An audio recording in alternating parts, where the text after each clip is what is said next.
Добър ден, драги зрители! Аз съм Николай Томов Тома и вие сте отново с предаването Поглед отвън. В днешното предаване ще говорим за България. 6 месеца вече сме председатели на Европейския съюз, за Европейския съюз, за Франция и изобщо за това, което се случва днес и това, което би се случило утре в нашата Европа. В днешното предаване участват 6 французи. Пенсионерка, писатели, журналист, един посланник, геополитик. Първото интервю ще бъде с една обикновена пенсионерка, с която се запознахме по време на първото ми предаване в Нанси, която ще ви разкаже как живее като пенсионерка от 10 години. Ще й кажа възрастта, за да можете да преценявате, драги зрители, вие пенсионерите, ние пенсионерите, как живеят все пак на нашата възраст хората там. Тя е на 71 година и от 10 години получава своята пенсия, разбира се, пътува къде ли не по света. Но за това после.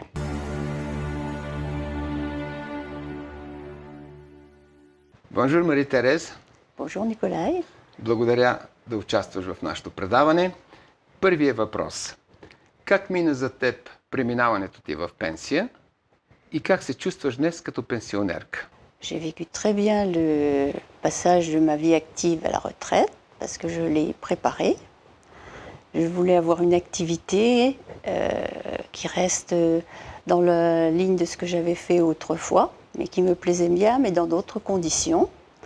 C'est-à-dire que je voulais une vie sans stress, avec des activités qui me permettent de faire fonctionner des activités intellectuelles, des activités sportives, avoir une vie sociale, c'est-à-dire rencontrer beaucoup de monde, et puis également pouvoir voyager, ce que je n'avais pas eu beaucoup le temps de faire quand j'étais en activité. Voilà. J'ai trouvé cette solution par des associations, diverses associations, comme l'Amicale de la mairie de Nancy, l'ONPA, l'Office nancéen des personnes âgées, et l'AVL qui m'a permis aussi de faire beaucoup de voyages. Voilà. Кажи ми тогава каква е ролята на това сдружение Амикал, на което ти си председател и съответно се занимаваш с организация на всички пътувания. По-точно какъв е този Амикал? L'Amicale, c'est une association dont je suis la présidente et qui fonctionne grâce aux subventions accordées par la ville de Nancy et grâce aux cotisations versées par les adhérents. C'est une association qui fonctionne uniquement avec des bénévoles et qui a pour but de proposer aux actifs comme aux retraités des activités, des sorties, des activités sportives et puis une billetterie qui permet d'obtenir de participer à des activités à tarifs intéressants. Par exemple, des visites de parcs d'attractions ou de parcs d'activités, des réductions au cinéma, voilà. Знам, че не е етично да се пита, но би ни казала каква пенсия получаваш днес и как е разпределение на сумата на твоята пенсия с всички тези удръжки във Франция, социални и така нататък? Disons que j'ai une retraite qui est convenable pour un Français moyen, un cadre. J'ai 2400 € en moyenne par mois. Ça me permet de vivre confortablement du fait que je suis propriétaire de mon appartement, donc je n'ai donc pas de loyer à payer. En France, il y a 16 millions de retraités qui gagnent en moyenne 1400 € par mois.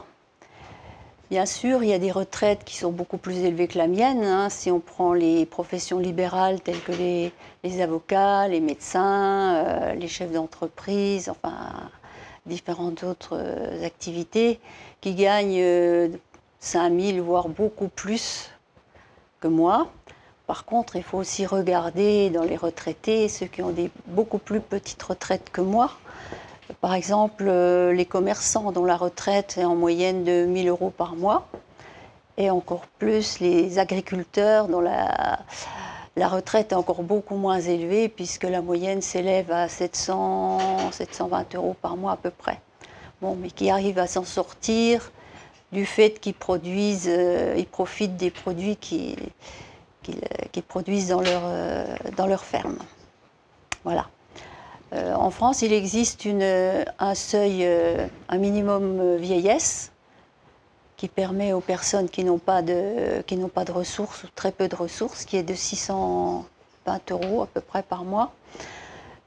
Ça leur permet de vivre parce qu'ils ont à côté différentes ressources. Par exemple, ils ne payent pas beaucoup de loyer, peu ou pas de loyer. Ils ont les soins de santé gratuits. Ils ne payent pas les transports en commun. Enfin, ils ont différentes activités, différentes prestations qui leur sont offertes et qui leur permettent de vivre plus décemment. Par contre, c'est vrai que des personnes qui sont juste au-dessus de certains seuils peuvent être plus défavorisées parce qu'ils n'ont aucune aide. Okay. Voilà. Ти лично какви разходи и какви удръжки имаш и от тези 2400 €, какво всъщност остава за храна и за пътуване? Il y a ma retraite, donc j'ai à peu près 2420 € de retraite par mois. Je ne paye pas de loyer puisque je suis propriétaire. Je paye beaucoup d'impôts par contre, impôts sur le revenu. À peu près, qu'est-ce qui te reste? Il me reste à peu près 1440 € par mois, si j'enlève tout. À savoir que les impôts représentent à peu près 25% de mon salaire, les charges de la maison 12%, la nourriture 300 €. Le reste, c'est pour les abonnements divers, le chauffage, l'électricité, enfin, qui représente à peu près 12%. Bon, maintenant, je n'ai pas de voiture, donc je n'ai pas de... J'ai quand même beaucoup de frais en moins, puisque je ne paye que 30 € de bus. Okay. Voilà. Par contre, ceux qui ne sont pas propriétaires doivent en plus payer un loyer, payer les frais de voiture, le remplacement du matériel usagé, portable, ordinateur, appareil électrique. Il faut s'habiller, enfin voilà. Това, което би интересувало нашите зрители, то е да си кажеш твоите впечатления от България. Ти си за първи път в България, обиколи доста източноевропейски държави. Твоите впечатления от България? Disons que j'ai eu des impressions différentes en fonction de l'endroit où je me trouvais. Parce que au départ, je suis arrivée à Sofia. Sofia qui est une ville qui ressemble beaucoup à nos villes moyennes de France, avec des beaux magasins, des supermarchés, des belles voitures, beaucoup de belles voitures même, par contre des très vieilles voitures aussi. Et je me demande comment, avec le niveau de vie, d'après ce que j'ai pu voir, le niveau de vie actuel des Bulgares, comment ils peuvent se payer fréquenter des magasins aussi chers. C'est un petit peu moins cher que chez nous, mais c'est quand même encore très cher. Ou des voitures de luxe comme ça. Okay. Voilà. En ville, ce qui m'a choqué aussi un petit peu, c'est les tags, les nombreux tags que je vois en bas sur les soubassements des maisons. Les nombreux fils électriques, enfin je ne sais pas si c'est des fils électriques, qui pendent sur toutes les maisons pratiquement. Oui, mais ça, les trottoirs un petit peu défoncés et qui rendent la ville moins intéressante, moins attractive que par rapport à tout ce qu'on voit à côté, les beaux magasins. Combien? Explica em 2 minutos très breve surtout quand tu étais en Provence. Oui. Qu'est-ce qui t'a impressionné vis-à-vis des Bulgares avec qui tu as parlé? Disons, quand j'étais là-bas, plus dans la campagne, j'ai pu échanger avec différentes personnes. Donc, une responsable d'une secteur pharmacie dans un hôpital public, elle m'a dit qu'elle gagnait à peu près 400 € par mois, qu'elle vivait dans un tout petit appartement de 70 mètres carrés avec son mari et sa mère. Il y avait juste une cuisine et une pièce commune à toute la famille. Elle était obligée de travailler encore pour pouvoir arrondir ses fins de mois. Hein. Et puis, je lui demandais pourquoi, est-ce qu'elle était satisfaite de sa vie actuelle. Elle m'a dit que c'était un petit peu mieux que sous le régime communiste. Par contre, elle n'était pas satisfaite de sa vie actuelle, mais elle la subissait. Pour elle, c'était le destin, et puis c'était comme ça. Voilà. J'ai pu converser aussi avec un ancien ingénieur qui avait passé une partie de sa vie active, mais qui n'avait pas cotisé toute sa carrière en Bulgarie. Et là, lui, il gagnait, je crois que c'est à peu près une centaine d'euros par mois, ce qui est vraiment très peu. Et il vivait, pareil, dans un petit appartement avec sa femme et sa mère. Donc, j'étais aussi étonnée de voir si peu de salaire, une ressource aussi faible, avec un niveau d'études aussi important. Ce qui semble aberrant par rapport à chez nous. Hein? Ici, c'est comme ça. Oui, c'est comme ça. Lui aussi était assez fataliste. Apparemment, il subissait son sort, mais sans se révolter. Voilà. OK. Non, mais merci de ta présence. Merci d'accepter de participer dans notre émission Pogled отвън. Et puis, bien sûr, on va continuer à parler sur ce sujet. Merci, Marie-Thérèse. Voilà. Au revoir.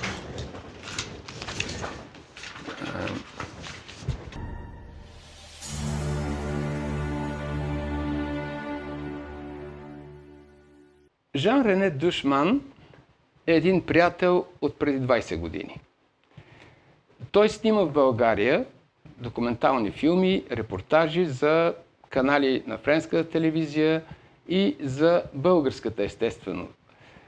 От 20 години той посещава почти през 2 години България и има впечатление, ще чуете какво, за какво се е случило последните 20 години в България.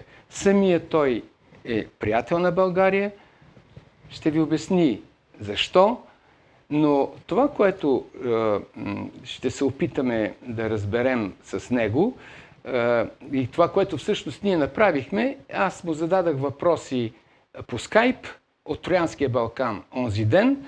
Той сам си включи двете камери и с голямо удоволствие отговори на въпросите. Така че ви предлагам, драги зрители, направо да гледате и да чуете отговорите на неговите въпроси от остров Ля Реюнион, който се намира на 13 000 км от Париж. Моля за интервюто с Жан-Рене. Добър ден, Жан-Рене! Добър ден, Николай. България я познаваш от преди 20 години. Какво мислиш сега, последното ти идване? Alors, j'ai découvert la Bulgarie dans les années 2000 à l'occasion de différents reportages et documentaires. J'ai découvert un pays particulièrement ouvert et chaleureux, avec une ouverture, avec des envies, des rêves. Le contact était facile. Le commerçant accueillant, malgré la barrière de la langue, et il y avait toujours une solution pour tout. Les difficultés du quotidien, finalement, ne transpiraient pas dans les relations humaines. Mais depuis toutes ces années, on constate de grands changements. Les progrès techniques et les évolutions font que Sofia est devenue aujourd'hui une capitale à l'occidentale. Les vestiges de l'ère soviétique sont de moins en moins visibles. Le parc automobile a été entièrement renouvelé et les boutiques, bars, établissements modernes fleurissent. Les nouvelles constructions n'ont rien à envier à ce qui se fait dans l'Union européenne. Par contre, j'ai le sentiment qu'une partie des rêves se sont estompés, que l'accueil est devenu quelconque. Le taxi ne sourit plus, le forain est irascible. Pour l'anecdote, à mon dernier passage à Sofia, et pour profiter des douceurs locales, j'ai été sur le marché acheter quelques fraises et du miel. Arrivé à mon appartement, je constate que le miel, c'est une sorte de sirop liquide, et pour les fraises, le lendemain matin, elles étaient toutes moisies. Au cours de mes nombreux séjours, je n'avais encore jamais constaté ce genre de dérive. Si je parle de dérive, je pense que t'en es une, parce que si on peut éventuellement estimer que les fraises n'ont pas tenu sans que le marchand en soit forcément conscient, je vais lui laisser le bénéfice du doute. Le sirop de glucose ou l'espèce de miel mélangé à 50% d'eau, lui, n'est pas accidentel. Pour ce qui est du prix, ils sont par contre, eux, devenus bien européens. Sur ce dernier point, je garde la plus grande des interrogations, pour lesquelles personne n'a encore été à même de m'apporter une réponse cohérente. Comment ce pays, parmi les derniers PIB de l'Union européenne, avec un salaire moyen très en dessous de la moyenne, peut afficher de tels tarifs dans les magasins? Le différentiel de tarifs est sans commune mesure avec le différentiel de revenus. Donc une fois que ce postulat est annoncé, on devrait avoir des boutiques peu fréquentées, des restaurants et bars vides, une animation en centre-ville plutôt terne, et pourtant c'est pas le cas. Les terrasses sont remplies, et le week-end, on a même du mal à trouver une place. Les caisses des magasins ne désemplissent pas, et que dire des véhicules qu'on voit passer dans les rues de Sofia? Il y a autant, voire plus de voitures de luxe que dans les beaux quartiers parisiens. C'est quand même étrange. Si les salaires moyens ne permettent pas de vivre et qu'une partie de la population, à juste titre, se plaint des difficultés financières, comment expliquer ce résultat? D'où provient cet argent qui s'affiche et circule au quotidien, alors que sur le papier, ce devrait être beaucoup plus compliqué que ça? Si on ajoute le fait que Sofia est une des capitales les plus polluées au monde, on finit par brosser un tableau plutôt contrasté de son évolution. Je continuerai à venir, bien sûr, régulièrement, car ce pays me plaît bien et que j'apprécie sa culture, son histoire, sa gastronomie. Je milite d'ailleurs régulièrement en France pour le yaourt bulgare que personne hors Bulgarie ne connaît vraiment et qui gagnerait à être dans nos rayons en France. Je ne parle pas de ces pseudo-yaourts dits bulgares qu'on veut nous vendre. Aucun intérêt lorsqu'on connaît l'original. Pour conclure, je dirais que la Bulgarie mérite certainement mieux, qu'il y a un potentiel intéressant et qu'il ne tient qu'à sa population et à ses élites politiques de le tirer vers le haut. Председателката на Европейския съюз е като Европейския съюз. Какво мислиш? Dans le cadre de la présidence tournante, la Bulgarie a présidé l'Union européenne ces derniers mois. Donc elle a eu l'occasion de se mettre en avant sur le plan international. Cette présidence met un coup de projecteur sur le pays et sur son économie. Les pays moins en vue de l'Union en tirent un avantage particulier de passer par cette présidence. Si j'ai volontairement commencé par ce point plutôt positif de la gouvernance de l'Union européenne, ça ne signifie pas que tout est rose. Et je pense que loin s'en faut. L'Europe est tiraillée par des luttes internes, dont un des exemples les plus parlants reste le Brexit, à ce jour. Après avoir fait le forcing pour intégrer un maximum de pays dans un temps bien trop court, et sans tenir compte des réalités économiques des pays concernés, l'équilibre a forcément été rompu. Les pays de Visegrad aujourd'hui, sont la partie visible du malaise au sein de l'Union européenne. Bruxelles, de son côté, n'hésite pas à les menacer de sanctions financières. Ils donnent le mauvais exemple. Mais comment osent-ils? Mais pourquoi veulent-ils garder leur souveraineté? Ben oui, c'est bien de ça dont il s'agit. Lorsque l'Union européenne s'immisce dans des domaines qui entrent dans le cadre de la souveraineté des États, on ne peut pas s'étonner des tensions qui ressurgissent. Cette union est aujourd'hui très loin des projets initiaux. Le général de Gaulle a toujours été hostile aux conceptions supranationalistes et a toujours défendu une Europe des États sans un quelconque abandon de la souveraineté. Cette Europe a été voulue pour faire un contrepoids au monde bipolaire de l'après-guerre, pour défendre nos intérêts face aux deux blocs, américains d'un côté et soviétiques de l'autre. Le général de Gaulle parlait de l'Atlantique à l'Oural, donc une expression qu'il a maintes fois prononcée, qui donne une idée de la hauteur des directions qui ont été prises dès les années 50. Donc la construction qui a été alors entreprise avec beaucoup d'énergie a contribué à la prospérité exceptionnelle des pays, les fameuses 30 glorieuses. Mais cette Europe n'est plus. Les directions aujourd'hui prises par les politiques ne respectent pas le choix des populations. Alors que la France a rejeté le traité de construction européenne en 2005, ne l'oublions pas, à près de 55% de la population, et ce malgré l'appui des principales forces politiques du pays. Le traité de Lisbonne nous a été imposé par voie parlementaire en 2007.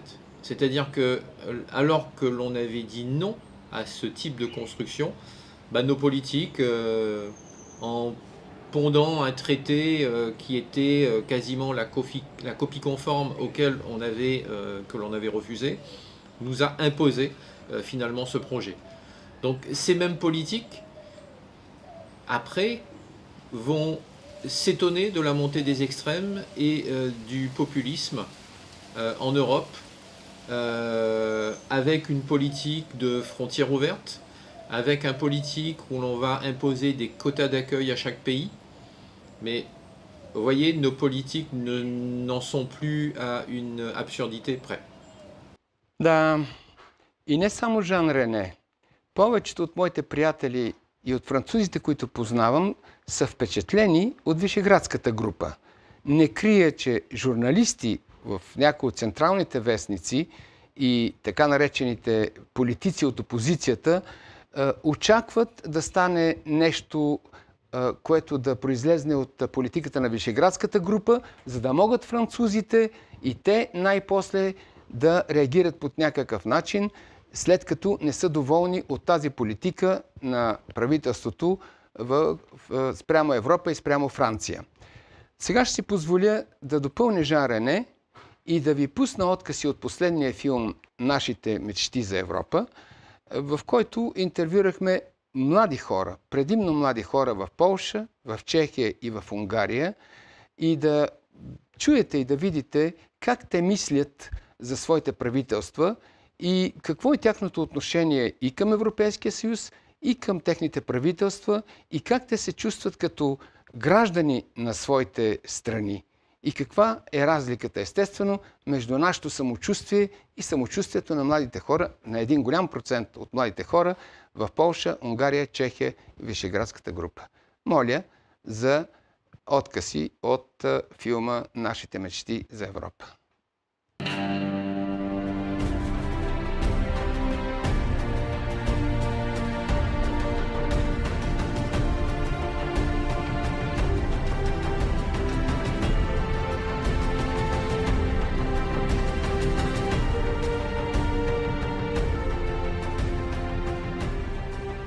Le groupe de Visegrad, en réalité, est le témoin d'une cohérence régionale, c'est-à-dire que c'est une région qui a des valeurs communes, qui a des modes de vie très proches, des mentalités très proches, mais aussi une histoire, en particulier une histoire récente, commune, notamment la Deuxième Guerre mondiale et le communisme ont été vécus de façon assez similaire.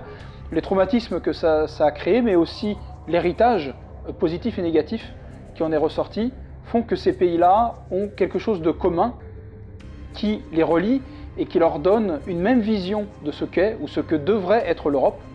C'est pourquoi le groupe de Visegrad aujourd'hui est un groupe d'influence sous l'impulsion de Viktor Orban, sorte de Charles de Gaulle centre-européen, mais qui n'étant pas à la tête de la France, compose avec ce qui lui est donné, c'est-à-dire une sorte d'union dans l'union, une union de pays à l'histoire et aux intérêts similaires, aux problématiques aussi similaires, et il essaie de créer donc un bloc solide, cohérent, afin de peser sur la politique de l'Union européenne pour changer, sauver, si possible, l'Union européenne.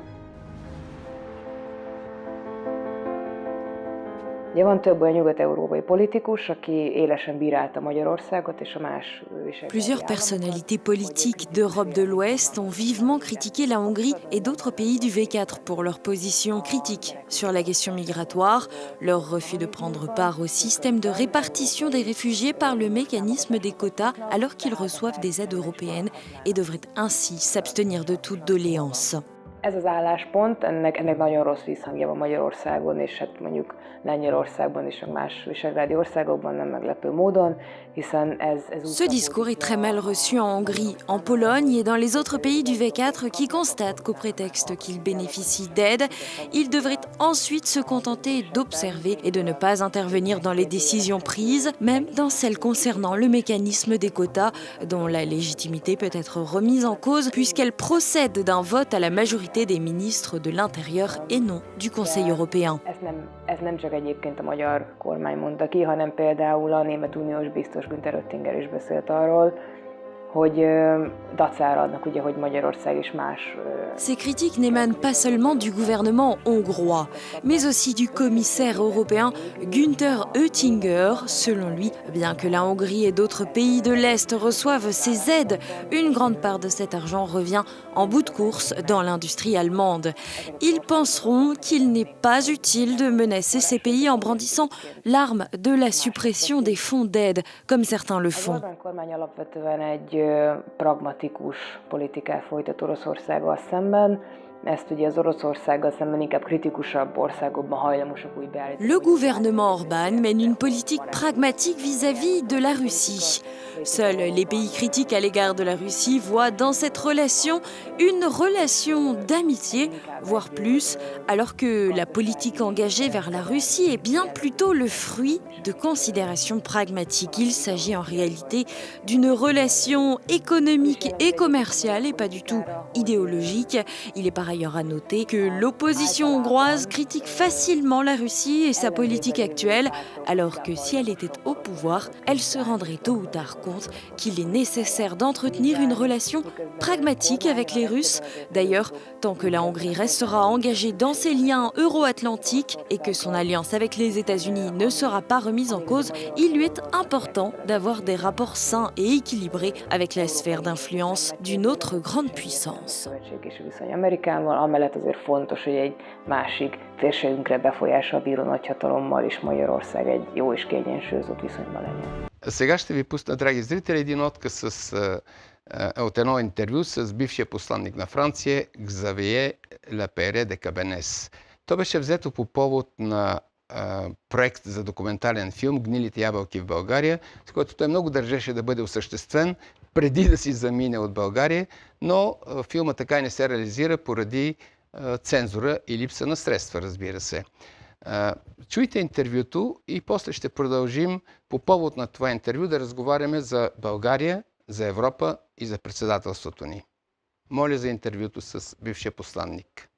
Donc, en tant que citoyen français et en tant qu'ambassadeur de France, plus particulièrement, je suis évidemment concerné par le fait de savoir si la Bulgarie, améliore ou n'améliore pas son état de droit, et si l'état de droit bulgare est efficace, juste, honnête. Cette affaire montrait clairement qu'il y avait un petit problème, puisque cette juge prenait une décision qui était soit l'effet d'une grande incompétence de sa part, soit l'effet d'une corruption. C'est d'ailleurs ce que j'ai dit exactement dans ces termes à la télévision en bulgare.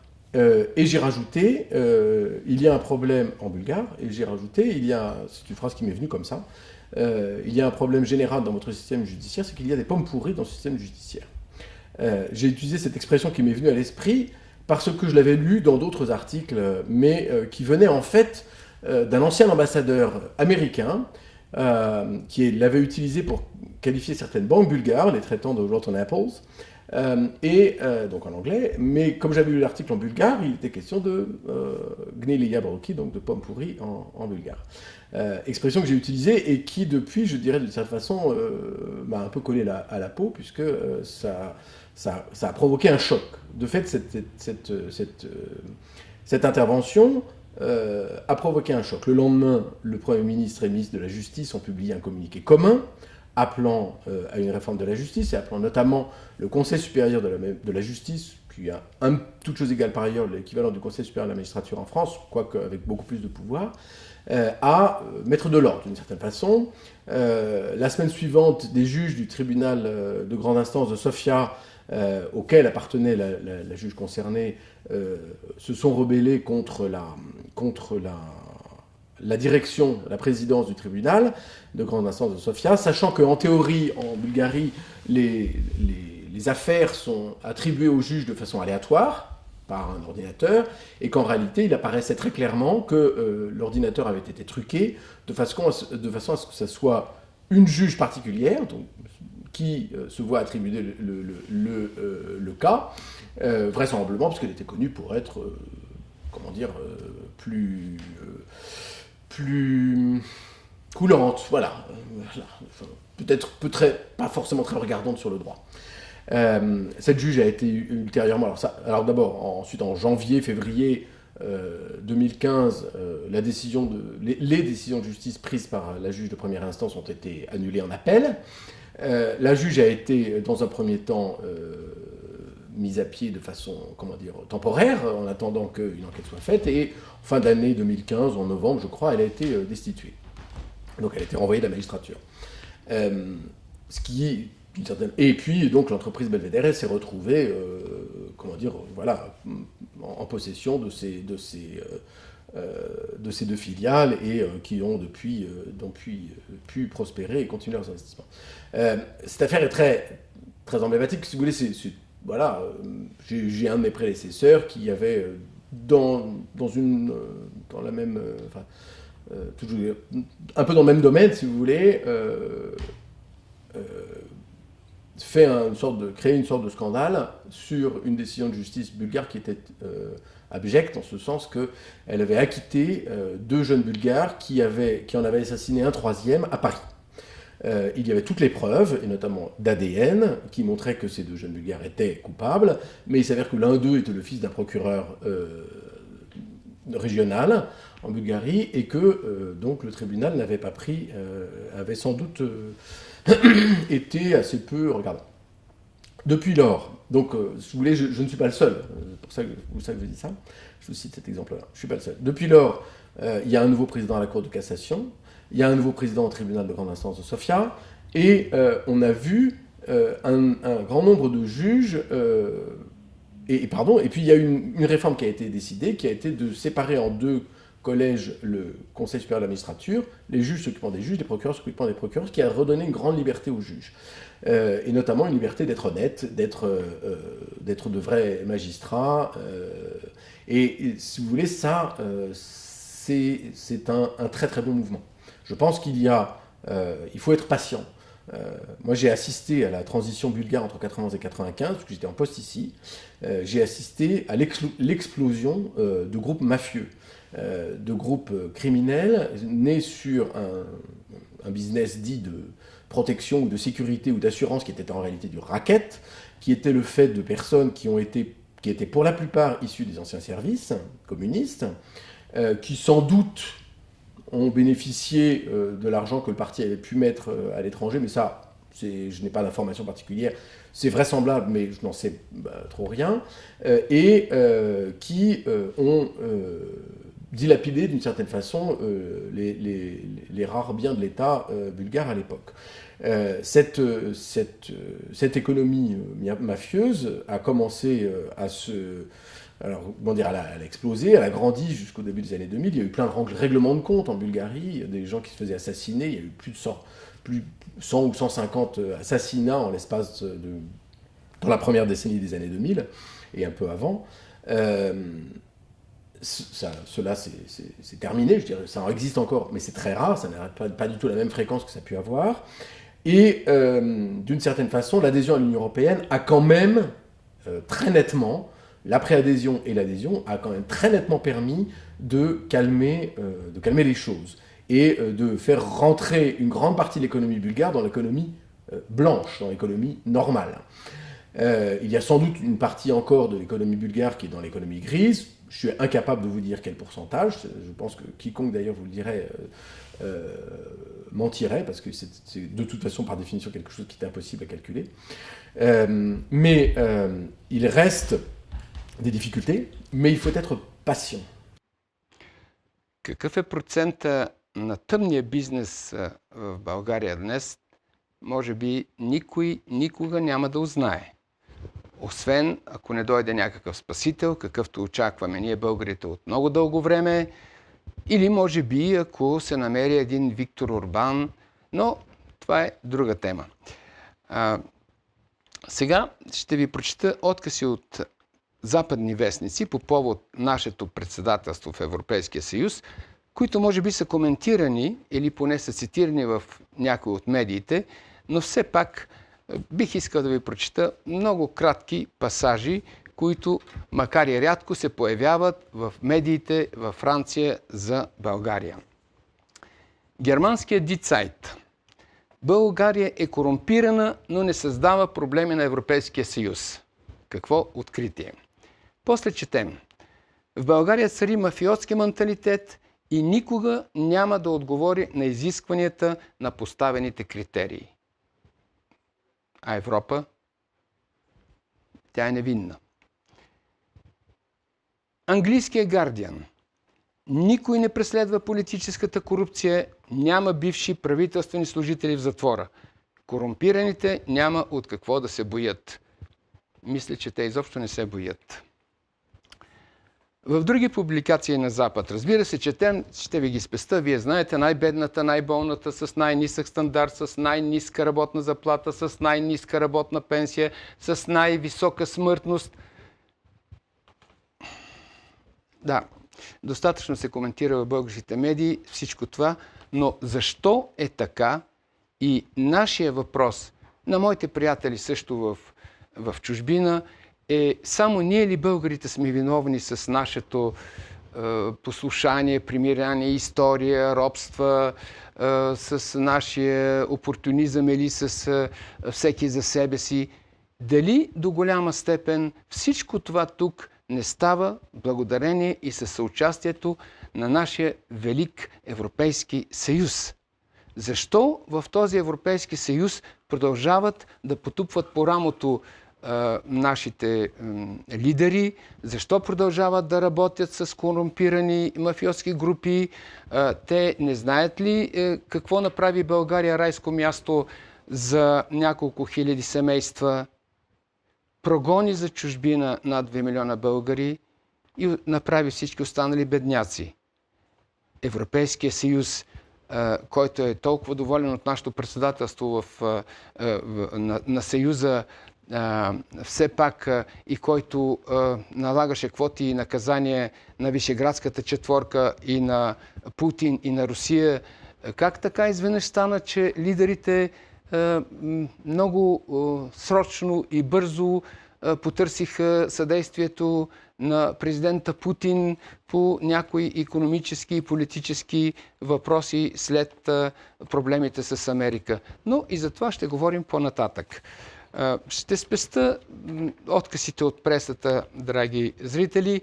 По-скоро ви предлагам да видите един откъс, също така от този филм, от нашите мечти за Европа. за да продължим все пак да продължаем за Европа, да продължим да мечтаем за Европа, защото естествено всички ние така бихме искали да живеем в Европа такава, каквато мнозинството българи и европейци мечтаят. Моля за отказ от филма.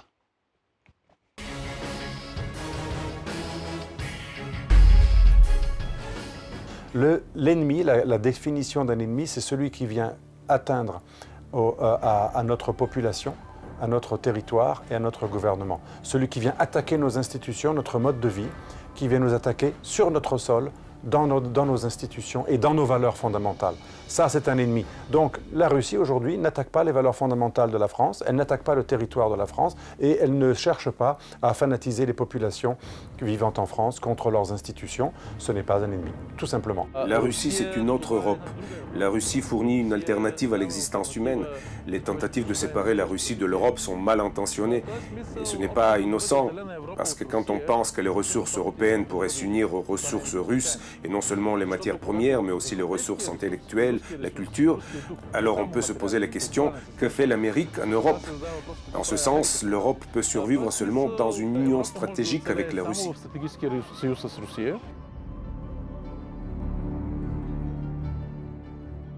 Tout d'abord, il faut comprendre que la Russie, elle fait partie de l'Europe. Bien sûr, elle ne fait pas partie de l'Union européenne. Et elle n'a d'ailleurs jamais voulu faire partie de l'Union européenne. Mais elle fait partie intégrante de l'Europe. Quand vous allez à Moscou, quand vous allez à Saint-Pétersbourg, vous êtes dans une ville européenne. C'est tout à fait évident. L'Union européenne, d'une certaine manière dépendante pour la technologie, parce qu'aujourd'hui, eh bien, si vous voulez, à Kourou, dans la Guyane française, là où il y a le centre de lancement de Kourou, eh bien, on lance non seulement des fusées Ariane, qui sont construites dans les pays de l'Union européenne, mais on lance aussi des fusées russes, puisqu'il y a un accord entre la France et la Russie pour lancer des fusées russes, et ces fusées russes, elles emportent très souvent des satellites européens. Vladimir Fedorovski est un ex-diplomate considéré comme l'inspirateur de la perestroïka. Écrivain russe le plus édité en France, il est l'auteur de plusieurs romans à succès et a été distingué de plusieurs prix littéraires. Je suis partisan vraiment de dialogue à la base très saine, mais bien défini autour de ça. Prendre en compte les intérêts nationaux, ne pas diaboliser la Russie, éviter ça et comprendre que le peuple russe, sur le plan civilisationnel, c'est plutôt l'allié de l'Occident dans cette guerre qui s'annonce longue et difficile, notamment contre l'islamisme, etc. La rupture historique inventée que la Russie, dans le contexte surtout de maintenant, quand il y a cette menace islamiste qui nous guette à chaque instant, inventer un nouvel ennemi comme peuple russe, c'est amoral, mais c'est bête, c'est une bêtise. Проблемът с Турция, такъв какъвто го четем в българската преса и в българските медии, той е за нас поне, живеещите отвън, е неразбираем. Въпреки че е разбираем, но не за нас. Предлагам ви да чуете едно интервю с един политолог, писател, есеист, който написа над 10 книги за исляма, за Турция, за Ердоган. Така че, нека да чуете едно мнение отвън за Турция, за Ердоган и за това, което съответно би трябвало да се прави в Европейския съюз във взаимоотношенията си с Турция и с Ердоган. Моля ви за интервюто с Александър Делвал. Quoi que fasse un pays chez lui, il n'est un ennemi que quand il vient concrètement nous menacer chez nous. Donc l'ennemi, c'est pas un isme, c'est pas une idéologie, c'est pas le terrorisme, c'est concret. L'ennemi, c'est un être vivant qui a un projet de destruction et de conquête. Aujourd'hui, celui qui a un projet de destruction de nos valeurs, de conquête de notre territoire au nom du califat et de retournement ou de fanatisation ou même d'assassinat de nos populations qu'ils viennent tuer régulièrement, c'est l'islamisme radical. Ce n'est pas Daesh, c'est beaucoup plus large que Daesh. Ce sont les mouvements islamistes radicaux, terroristes ou non, qui ont un but de conquête. Et M. Erdogan fait partie de ces ennemis puisqu'il a déclaré clairement dans des discours absolument incroyables, il a déclaré que les Européens ne pourraient plus sortir dans la rue en sécurité en Europe lorsque les musulmans seront majoritaires, et il les invitait à faire beaucoup d'enfants et à devenir de plus en plus agressifs envers nous, et qu'on ne sera plus en sécurité chez nous à cause de la présence islamique. C'est un appel direct à la guerre civile. Donc Erdogan se comporte, en tout cas en parole, exactement comme un ennemi, et il a commencé à récupérer les populations turques et musulmanes en Europe. Il se pose comme le néo-sultan, le protecteur des musulmans et des minorités turques en Europe. Ceci est très dangereux, car en fait, ce qu'il veut à terme, c'est la guerre civile en Europe entre les musulmans et les autochtones. Нашите мечти за Европа. Кои са доволни, кои не са доволни от този Европейски съюз? У нас на Запад са доволни богаташите, масата обедняващи хора, във Франция специално, не са доволни. Ще видим на следващите избори в какво ще се изрази тяхното недоволство. Смея да твърдя, за да го има на документ, че ако продължава така политиката на Франция, следващите избори за потрес на всички ще има една крайна партия в парламента. Но дали ще е крайно дясната или ще е крайно лявата, проблемите на Франция няма да се разрешат. Така че сега ви предлагам да чуете едно интервю с един от редакторите на Фигаро, който издаде доста книги на тази тема. Последната книга се казва "Гражданската война наближава". Франция наистина е пред гражданска война, но това журналисти, опозиционери и мислещи хора го виждат, го разбират. За политиците всичко е наред, ние си живееме в едно райско общество, мултикултурно, в което няма никакви проблеми. Така че, моля ви, колеги, за интервюто с Иван Риофол. Le rêve européen tel qu'il avait été conçu au départ est un cauchemar pour tout le monde aujourd'hui. C'est un cauchemar dont on voit aujourd'hui. C'est un cauchemar parce que cette Union européenne s'est construite sur le mépris de l'âme des peuples, sur le mépris des frontières, sur le mépris de la mémoire, sur le mépris de l'histoire, sur le mépris des religions. Quand tu vois l'Union européenne qui est prête à s'ouvrir à la Turquie avec des marchandages honteux, on se dit que cette Union européenne-là n'est pas l'Union européenne qu'avait voulu Schuman, qu'avait voulu De Gaulle. Et donc il y a là un abus de confiance, bien sûr. Et je pense que cette Union européenne doit naturellement aujourd'hui être déconstruite, mais pour être reconstruite naturellement, telle qu'elle aurait dû être précédemment, c'est-à-dire une Union européenne des nations souveraines, une Union européenne des nations occidentales qui défendent un même idéal, qui défendent une même culture, qui défendent de mêmes racines chrétiennes, judéo-chrétiennes. Et tout ceci est à reconstruire, mais sur les ruines de ce qu'est aujourd'hui cette Union européenne qui est désincarnée et qui, au prétexte de faire de l'argent, du commerce, au prétexte de vouloir multiplier les règles de libre-échange, a oublié que les marchandises n'étaient pas équivalentes à des peuples et qu'on ne changeait pas et qu'on ne bousculait pas les peuples comme on bouscule des lois du marché. Накрая, драги зрители, искам да ви благодаря на всички вас, които останахте до край с нашето предаване "Поглед отвън".